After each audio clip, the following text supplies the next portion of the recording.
اعوذ باللہ من الشیطان الرجیم بسم اللہ الرحمن الرحیم۔ آج کی تفسیر سٹارٹ کرنے سے پہلے ایک بات کہنی ہے۔ جیسے کوئی پتھر ہوتا ہے نا، جس کے اوپر مسلسل ایک ایک قطرہ پانی کا گرتا رہے، آخرکار ایسا ہوتا ہے کہ وہ پتھر جتنا بھی مضبوط ہونا اس میں سوراخ ہو جاتا ہے، یا ایٹ لیسٹ وہ پتھر ٹوٹ جاتا ہے۔ بالکل اسی طرح سمجھ لیں کہ جو قرآن پاک کی ہر ایک آیت ہے نا، وہ اس پانی کے بوند کی طرح ہے۔ جیسے جیسے یہ ایک ایک آیت ہمارے دل پر اترتی جائے گی نا، یہ بھی ہمارے دل کو نرم اور ملائم کر دے گی، اور اس پہ پھر قرآن پاک کا زیادہ سے زیادہ اثر ہوگا۔ جیسے جیسے ہم قرآن پاک کو پڑھتے جائیں گے، سمجھتے جائیں گے، یہ اتنا ہی زیادہ ہمارے دل میں اترتا جائے گا۔ اب آج کی تفسیر سٹارٹ کرتے ہیں۔ کل ہم لوگوں نے دیکھا تھا کہ الحمدللہ رب العالمین، تمام تعریفیں اللہ کے لیے ہیں جو تمام جہانوں کا رب ہے۔ اب دیکھا جائے، اگر ہم لوگ اپنی نارمل لائف سے ایک ایگزامپلس لیتے ہیں نا، اگر گھر کا کوئی سربراہ ہو، یا جیسے ہمارے کالجز میں، یونیورسٹیز وغیرہ میں پرنسپل ہوتے ہیں، یا جیسے سپوز ہمارے ایچ او ڈیز ہوتے ہیں، جس کے پاس اختیار ہو، یا کوئی جو ہیڈ ہو کسی بھی جگہ کا، یا جیسے پورے ملک میں دیکھا جائے تو پرائم منسٹرز ہوتے ہیں، پریزیڈنٹس ہوتے ہیں، جیسے کچھ کنٹریز ہیں جہاں پہ ابھی بھی بادشاہت چلتی ہے، تو جو بادشاہ ہوتا ہے نا، ہمارے ذہنوں میں اس کا یہ امیج ہوتا ہے کہ وہ تھوڑا سخت ہوگا، روڈ ہوگا، ایسا ہوگا جو اس کے بہت اسٹرکٹ رولز ہوں گے، اور وہ اتنا ایزیلی اویلیبل نہیں ہوگا ہر کسی کے لیے، ہر کوئی اس سے بات نہیں کر سکتا،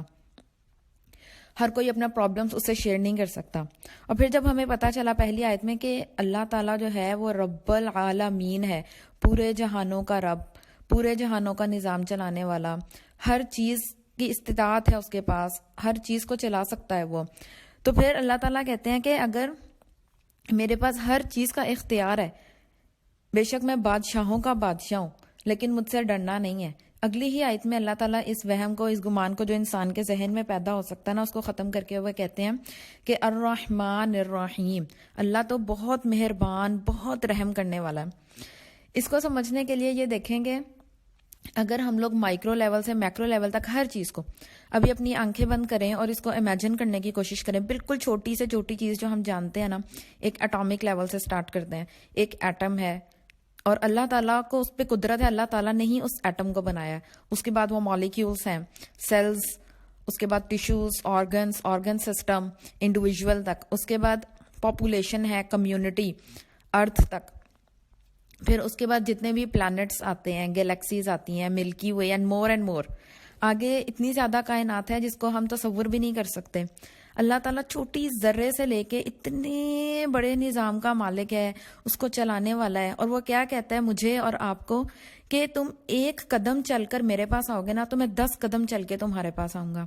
اتنی بڑی ذات، اتنے بڑے نظام کو چلانے والی، جس کے پاس ہر طرح کا اختیار ہے،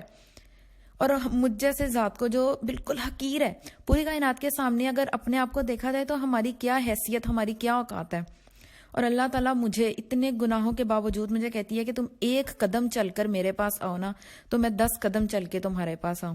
اور یہ کس وجہ سے ہے؟ کیونکہ وہ الرحمن الرحیم ہے۔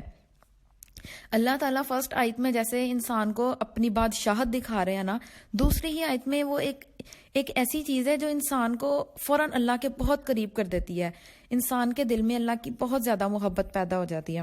میں نے جیسے کل کہا تھا کہ قرآن پاک کو سمجھنے کے لیے نا، ہم تبھی اس کو زیادہ سے زیادہ سمجھ سکتے ہیں، اور ہمارے لیے اتنی ہی افیکٹو ہو سکتی ہے جب ہمارے دل میں اللہ کا بہت زیادہ خوف اور اللہ کی بہت محبت ہوگی۔ اور سورۃ الفاتحہ میں دیکھیں، پہلی آیت جو ہے نا، وہ اللہ کا خوف پیدا کرتی ہے۔ اللہ کے جب ہم امیجن کرتے ہیں نا کہ اتنی بڑی کائنات کا مالک تو اس سے بھی بڑا ہوگا، ایک خوف آتا ہے دل میں کہ وہ کتنی بڑی ذات ہے، اور ساتھ ہی اگلی آیت میں اللہ کے دل میں اتنی محبت پیدا ہو جاتی ہے کہ وہ کتنا رحمان ہے، وہ کتنا رحیم ہے۔ اعوذ باللہ من